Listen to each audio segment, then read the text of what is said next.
Halo semuanya, kembali lagi bersama saya Michael. Di video kali ini kita akan bahas update kripto-kripto yang mungkin akan mengalami penurunan juga di tahun 2023 ya, atau tahun depan. Sebenarnya kita nggak suka membahas hal seperti ini, namun saya akan membagikan sekedar info. Ini bukan mengenai FUD, ini lebih karena mengenai fundamentalnya dan mengenai tokennya ya, token economics, token unlocks yang akan kita lebih bahas di video kali ini. Seperti itu. Jadi kita bukan menjelekkan suatu token, tapi ini hanya dari supply yang beredar saja. Ya, jadi kalau misalnya teman-teman suka video ini, jangan lupa tuh share videonya, like ataupun subscribe ya, karena support teman-teman berarti juga ya. Dan kita akan lihat untuk update market crypto ya. Kita lihat memang dalam beberapa hari terakhir ini market lebih ke arah sideways, nggak terlalu banyak pergerakan juga gitu ya. Ya nggak terlalu banyak pergerakan di sini. Nah, kalau kita lihat secara fear and greed index kita di level 28, masih sama juga, masih fearful ya. Nah, kita akan bahas tentang tokennya. Ya, kalau teman-teman buka misalnya CoinMarketCap atau CoinGecko, ini adalah suatu website memang untuk yang ada banyak semua kripto lah gitu ya. Kalau kita mulai secara rankingnya berapa, supply-nya berapa, dia tuh sebenarnya kripto apa dan lain-lain. Ini banyak kan di CoinMarketCap ya. Nah, di CoinMarketCap ini ada yang namanya circulating supply. Artinya apa? Artinya ini adalah jumlah token atau koin yang beredar. Seperti itu. Ya, jadi kalau misalnya teman-teman mau membeli suatu kripto gitu ya, ya saya harap bukan hanya membeli oke, dia bakal naik, wah seperti itu, tapi memang kita harus analisa lagi, lebih dalam lagi seperti itu ya. Salah satunya dari supply. Ya, kalau teman-teman tahu Bitcoin, supply Bitcoin berapa? Ya, supply Bitcoin itu adalah 21 juta ya. Kita bisa lihat dari sini supply Bitcoin, maksimum supply-nya 21 juta. Dan Bitcoin ini bagaimana cara supply ini bertambah? Supply bertambah dari yang namanya proof of work gitu ya. Orang harus mining dan Bitcoin yang bertambah, lalu dia ada mekanisme halving dan lain-lainnya gitu ya. Ini seperti tes ya.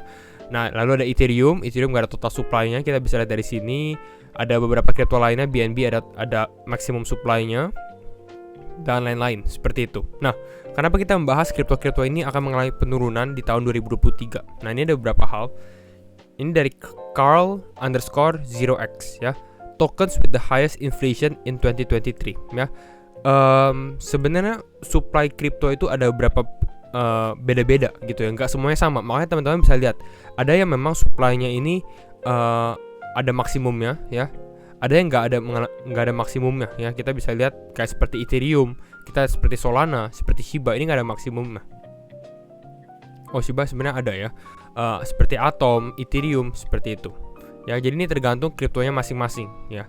Dan kalau kita lihat dari sini, ini adalah tokens with the highest inflation. Jadi ini adalah token-token inflasi yang setiap tahunnya ini akan bertambah secara total supply-nya dia, gitu ya. Di sini kita lihat seperti OKB, ini mengalami kenaikan, inflasinya bisa naik 266%. DYDX naiknya 251%. Ada 1 inch 61,7%. Dan kripto-kripto lainnya ya, kita bisa seperti ini. Teman-teman mungkin bisa screenshot juga kalau teman-teman mau. Nah, ini seperti ini sebenarnya nggak terlalu bagus gitu ya untuk beberapa kripto ini saja.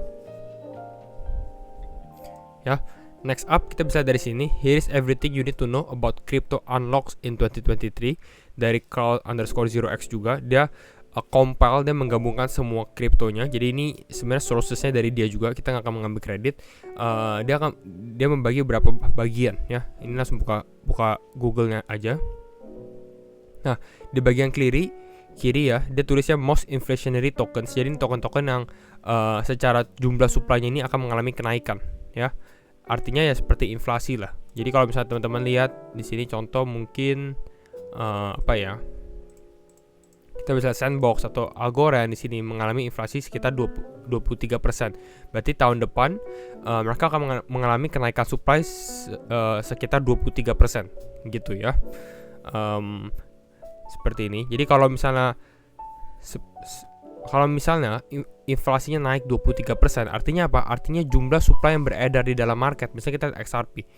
Ya, mana XRP? Nah, artinya jumlah supply yang beredar di dalam market gitu ya. Ini naik. Kalau teman-teman klik lebih detail lagi, nah ini kelihatan gitu ya. Circulating supply-nya berapa? Circulating supply-nya saat ini 50%. Maksimum supply-nya ini adalah 100 miliar ya, 100 billion di sini. Lalu kita lihat total supply-nya juga di sini ada sekitar 99 99,9 miliar ya. Jadi ini ada beberapa sebenarnya loss, nggak tahu kenapa dia nggak mention, tapi harusnya ya sekedar hampir sama lah maximum supply dengan total supply yang ada gitu. Lalu ada yang namanya circulating supply juga gitu. Artinya maksimum supply-nya segini, yang beredar di dalam market ini saat ini adalah setengahnya gitu. Jadi kalau misalnya kita lihat XRP di sini mana ya? Kita lihat XRP ya di sini. Ya kita lihat XRP di sini, jadi mengalami kenaikan 23% seperti itu.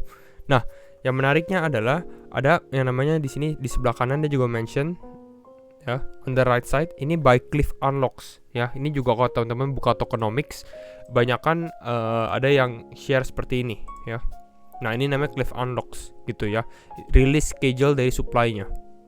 Jadi cara bacanya adalah oke, di tahun misalnya di September 2024 bakal ada unlock segini besar. Di Januari 2025 akan ada unlock segini besar, seperti itu. Gitu ya. Nah, kita misalnya kasih contoh DYDX karena di sini juga ada DYDX. Ya. Percent of the circulating supply unlock itu 107% ya. Kita bukan yang DYDX di sini. DYDX. Ya. Nah, ini yang menjadi salah satu kelemahan dari DYDX, yaitu apa? Yaitu circulating supply-nya yang beredar saat ini hanya 7%. Jadi sangat-sangat kecil sekali. Maksimum supply-nya dia ini ada 1 billion atau 1 miliar, tapi saat ini yang beredar ini hanya 65 juta gitu. Makanya kalau kita lihat secara token unlocks-nya dia ya pada tahun depan percent of the circulating supply unlock ini naik sekitar 107%. Ya, dari total supply-nya nih sekitar 15%. Jadi harusnya sekarang 7%, nanti bakal jadi 22%, seperti itu. Nah, tapi jumlah supply yang beredar ini naik, market cap-nya tetap sama. Artinya apa? Artinya harganya mengalami penurunan. Karena akan adanya yang namanya selling pressure gitu ya dari market. Kalau memang market cap-nya ya berarti secara ranking gitu ya tetap sama, tetap stabil. Nah, kita bisa lihat dari beberapa hal.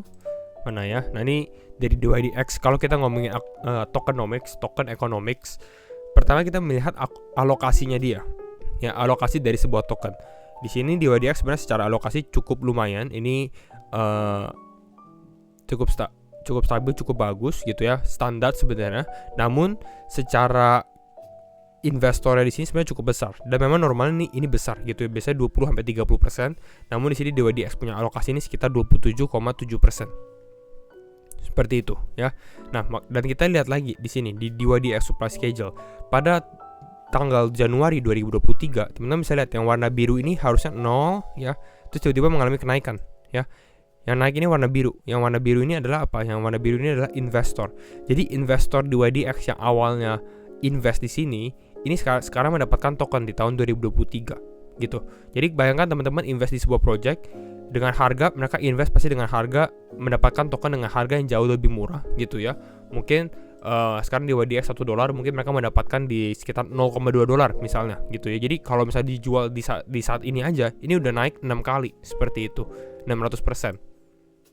Ya mungkin bisa 0,1 atau mungkin 0,05, kita nggak ada yang tahu gitu ya. Nah, jadi hal seperti ini yang menjadi bukan panik tapi ya ketakutan untuk trader juga ya, bukan untuk investor tapi untuk trader secara short term ya. Kenapa? Karena mulai banyak yang rilis schedule seperti ini gitu ya. Nah, a good thing about DYDX sebenarnya adalah ya dia sampai 2025 ini sudah hampir 100% yang akan rilis ya.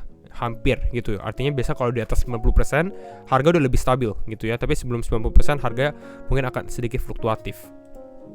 Sandbox juga mengalami hal yang sama ya. Kita kalau dari sini Sandbox percent of the circulating supply unlock ini 22% ya. Percent of the supply unlocknya bakal sekitar 11%. Jadi kenaikannya juga lumayan. Di sini juga ada date-nya sebenarnya ya, ada tanggalnya. Ya ini teman-teman bisa ambil tanggalnya. Ini sebenarnya cukup detail ya, dari si Carl 0x ada tanggalnya. Jadi teman-teman bisa lihat tanggalnya. Ini tanggal-tanggalnya Februari 2, Mei 30, Februari, April. Jadi ini awal tahun depan gitu ya. Jadi menarik. Mungkin kalau teman-teman ada potensi untuk di short juga gitu ya. Nah, ini Sandbox kita bisa lihat dari sini. Nah, ini Sandbox juga hal yang sama, release schedule-nya di sini.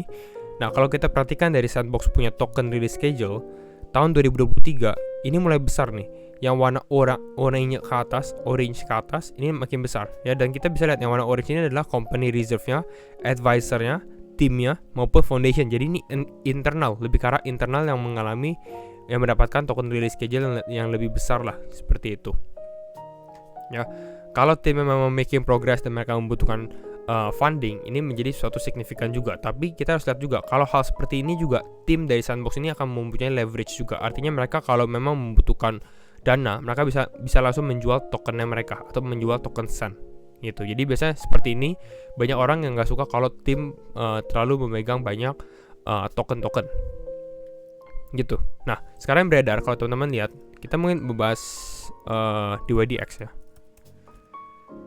DYDX, kita lihat di sini mungkin.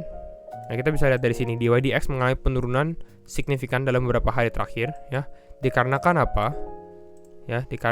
Dikarenakan supply unlocknya mengalami penurunan gitu ya. Walaupun saat ini sekarang dia sebenarnya berada di dalam level supportnya. Ya, karena mungkin banyak orang yang udah shorting gitu ya. Masih panik karena dia akan rilis token unlock. Jadi mungkin sekarang dia menemukan level supportnya, saya rasa di sini mungkin bisa nge-bounce sedikit, dan nge-bounce-nya lumayan. Kalau misalnya lumayan, naik bisa berapa persen ya? Ya bisa belasan persen gitu. Kalau memang Bitcoin mengalami bounce, tapi ya harus hati-hati dengan adanya unlock seperti ini, khususnya di ya Januari Februari lah, karena ini kan di awal Februari seperti itu. Jadi kira-kira ini yang kita bisa lihat dari token unlocks-nya. Sandbox juga mungkin mengalami hal yang serupa, kita akan lihat. Ya kan, Sandbox juga mengalami penurunan, kita bisa lihat dalam beberapa hari terakhir, dikarenakan memang token unlock seperti ini gitu ya, yang sebenarnya masih dalam beberapa bulan, tapi orang-orang sudah lihat dulu ya, oke dia bakal unlock, mereka mungkin selling seperti itu. Jadi mungkin kira-kira itu untuk update market crypto ya. Kira-kira crypto apa yang mungkin ada selling pressure atau penurunan di tahun 2023, bukan sekedar secara fundamental, bukan secara FUD gitu, tapi kita lebih ke arah karena supply-nya dia akan unlock seperti itu ya, dari mekanismenya dia. Jadi kira-kira itu saja, dan kalau misalnya teman-teman suka video ini, jangan lupa untuk share videonya, like ataupun subscribe, dan sekali lagi thank you semua for watching and see you in the next video. Bye bye.